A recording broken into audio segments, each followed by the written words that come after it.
this area has been breached here, so perhaps the numbers are starting to swell on this side, which is why they put these helicopters up to get a feel for what sort of crowds they're going to be facing.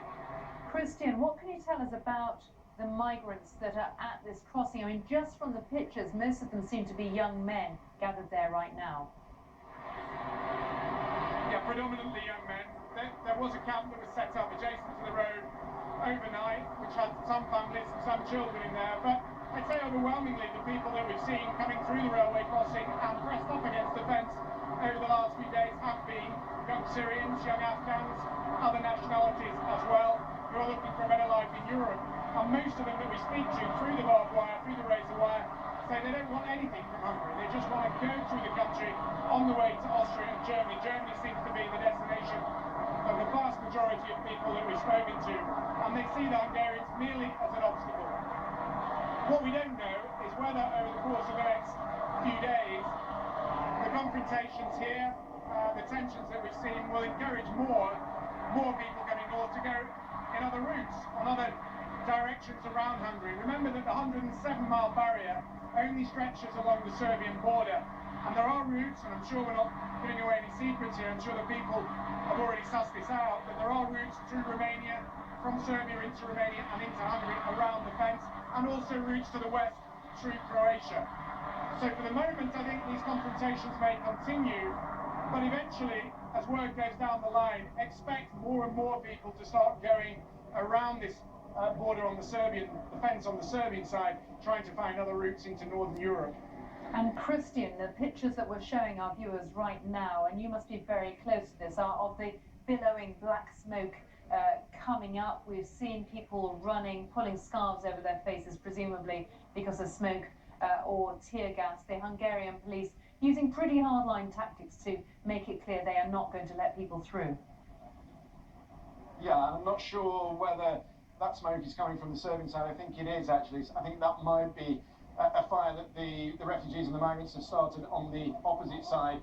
And that could be quickly put out, I have to say, because there is a water cannon up there that's been firing intermittently towards the refugees. It's quite extraordinary, actually, that men just with bandanas and scarves have put up such a stiff resistance at that gate.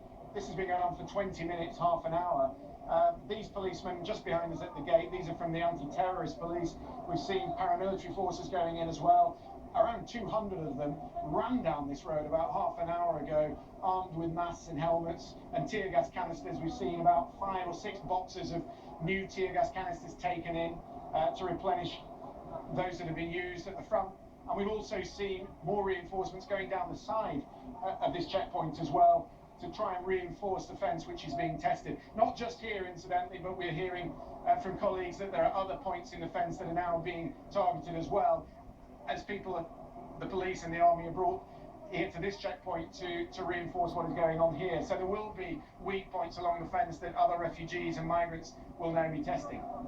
Christian, some news just coming into us now that Slovenia is to temporarily establish controls on its border with Hungary, another closing of a barrier against these crowds of people who are getting more desperate by the day.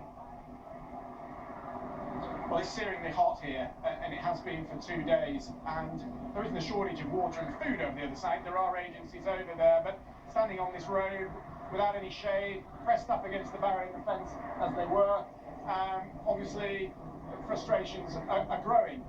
And yes, there are other countries around Hungary that will be looking at what precautions they might be taking. It seems for the moment a group of 150 to 200 refugees went through Serbia into Croatia last night. The Croatians seem to be allowing them to move north quite freely.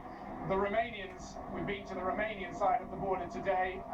Remember, there are 3 countries that meet together, Serbia, Hungary and Romania. And on the Romanian side, we didn't see much police presence at all, but the fear among local villagers on the Hungarian side, just over that Romanian border, is that once people work out that 20 kilometres from here there's a way around the barrier, that the trickle we've seen at the moment will turn into a flood. So they were quite apprehensive, and clearly you're seeing from other governments as well that apprehension, with border forces, police and army being increased, not just in Slovenia but also in the Czech Republic, in Austria and also in Germany. We're showing our viewers pictures now. There are young men on top of what was a duty-free shop, throwing bits of rock, stones. In fact, we can see somebody smashing up a stone, a brick or something, to try to get more projectiles to throw back at the police. As you were saying, Christian, there are also helicopters ahead, keeping an eye on how this is developing. Yeah, and it's worth pointing out when we talk about the resilience of these people, and we talked about it before at the gates in Calais, as to whether there would be resolve on their part to keep going. Well, of course there is, because the places they've come from, the likes of Syria, Afghanistan, Eritrea, all these countries that these refugees and migrants are coming from, conditions are much tougher. The police and the army aren't as fair as, I have to say, the Hungarian police on the whole have been over the last week or so. There were people being helped on the railway crossing. I saw a policeman helping people with directions the other day. So it's not been all one way from the Hungarian authorities. They've obviously been overwhelmed by the numbers coming this way, but it has been, for the Hungarians, a law and order issue. This is not a humanitarian crisis for the Hungarians, it's a law and order issue. We heard today from one of the senior ministers in the Hungarian government giving their response, saying the doors are open as long as people come through the official route. As I say, and I've been saying this all through the afternoon, I think the frustration on the other side is that the numbers are swelling. We hear that there are thousands coming from Macedonia, and really only a fraction of those have been processed over the last 24, 48 hours. And we hear that some Bangladeshis who were processed were quickly turned around because, in the eyes of the Hungarians, they've come from Serbia, what they deem a safe country. So many of the asylum claims on current form would be failed, and many of them would be returned back. Christian Fraser, do stay with us. We know you're keeping a close eye on what is happening there, and we will keep showing our viewers what's happening here on the Hungary-Serbia border, where tensions have come to a head. I'm now going to hand to my colleague David Eads, who's picking up for Global. David. Philippa, thanks very much indeed. Yes, we're keeping across these pictures coming from the Hungary-Serbia border. Not a pretty picture, and the clearest signs of discontent rising from the many migrants who are still pouring up towards that border in Serbia, trying to get across. Christian Fraser is there. He's following developments for us. Yes, that's right. Just 200 metres from the fence where we are here, you might be able to see in the distance billowing black smoke. In the past hour or so, we've seen tear gas fire, we've seen water cannon, more tear gas canisters going in here with this policeman here as they try and reinforce what's going on at the gate. But extraordinary resilience and determination from the opposite side, from refugees and migrants who've been waiting at that border in searing temperatures over the last 24, 48 hours, hoping, willing the Hungarians to open the gate so that they could come through. We understand that around 2,000 people may be massed on the other side. Of course, the word has gone out that defences on this side have been breached, so many more people coming here. And we hear from colleagues that there may be weak points in the fence being tested elsewhere as police and reinforcements are brought here. Of course, other parts of the fence are exposed and they are now being tested. So a lot of people running out of patience with the Hungarian authorities. A lot of them were already frustrated when they got here because they just about missed the deadline. They'd seen people flowing through that railway crossing until midday on Monday, but by the time they got here, the razor wire had gone across that railway crossing and the gate had been closed. So they've been waiting ever since. They see the Hungarians merely as an obstacle. Many of them don't want to settle here in Hungary. They want to go north to Germany, through Austria, and they'd like to go as quickly as possible. And that is why I think we're seeing such angry scenes on the other side. Christian, you touch on a very important point there, which is migrants arriving at this border, at a border crossing that has been open for a matter of weeks, where thousands of people have been able to get across until, of course, if you like, the drawbridge, the Hungarian drawbridge was brought up. As they've been arriving still, do you think that they have been aware that the Hungarian government has announced that there will be no more crossings and that this will be a punishable offence, or have they arrived in hope and expectation that they will just walk across? Well, I think there's two things to say about that. Obviously, many of them had planned the route that they were coming. Some of them may not be aware of the new emergency law that came into play on Monday night at midnight.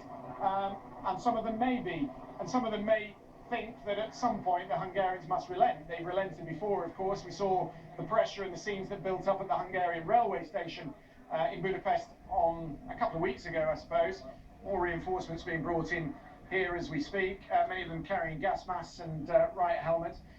And they must expect that at some point the pressure building on the other side will tell. The international eyes are, of course, focused on crossings like this one.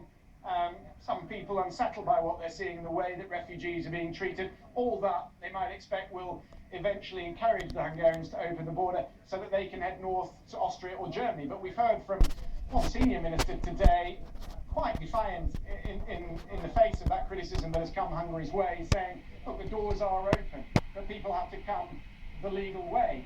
We are the only country that is enforcing the Schengen rules. What do you expect us to do? We're a Christian country, and there are thousands of people heading our way who are Muslims. So they're quite defiant that this has to be stopped. I guess the issue is that we've only seen just a handful of buses leaving this border crossing in the last 2 or 3 days. We understand around 150 were processed yesterday, just a fraction of the thousands massed on the other side. And many of them had their asylum claims rejected because in the eyes of the Hungarians, Serbia is a safe country, and they've passed through Greece, another safe country. So the expectation would be, I suppose, for those on the opposite side, that even if they were processed, then it wouldn't end so successfully, and maybe those frustrations are now starting to spill over.